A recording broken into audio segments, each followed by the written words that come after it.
Unlike other locations in Dirt Rally 2.0, you can't really cut corners much here. You can't dip a wheel off, you can't put half the car off to save a few tenths.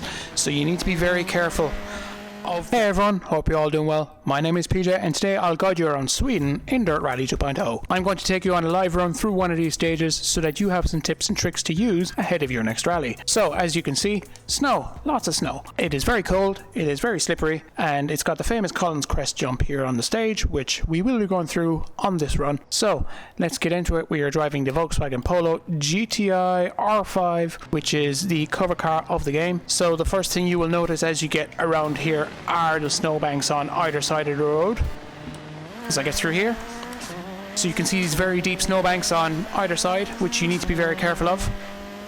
And unlike other locations in Dirt Rally 2.0, you can't really cut corners much here. You can't dip a wheel off, you can't put half the car off to save a few tenths. So you need to be very careful of that. There is a limit to how much you can clip the snowbanks, and then after that it feels like a wall. And when you hit that wall, there's a way to hit it to not completely screw yourself over. So what you need to do is, if you're going to hit the snowbank, you hit it with the back of the car, not the front of the car, so that it essentially attempts to right itself back into the right direction, which is very important.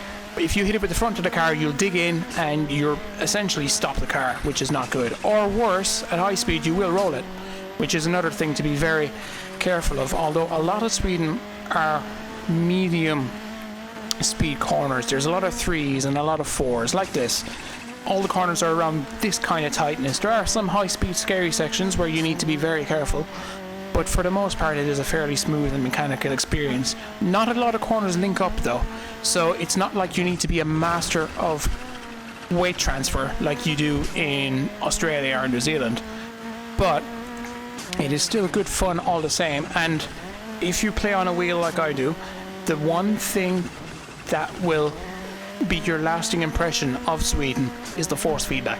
The force feedback around here is extremely light because you're essentially gliding over the snow. You're not digging into ruts and deep gravel. You're essentially skating over the snow, and the steering will feel very light as a result. You'll be able to quickly, like you see there, I didn't even need to do that. I just wanted to quickly whip the wheel one direction and another, and on Sweden you can do that. So you can make quick corrections, which can be important in the rear-wheel drive cars, but this Volkswagen Polo is all-wheel drive, and as you can see here, it's handling it fairly well. It's just the standard principles of rallying where you just get your braking right, you turn it in a little bit, and then you pitch out at high speed. As we go over the famous Collins Crest, make sure you go flat out over it, and then be careful on the end because you've got the snowbank there, and then I'm just going to clip it like I did there on the back of the car so that I didn't roll it or flip it or spin it. As we get through here, and now we go into an uphill section here as we get towards the end of the stage, I believe. But it's not a complicated location to learn.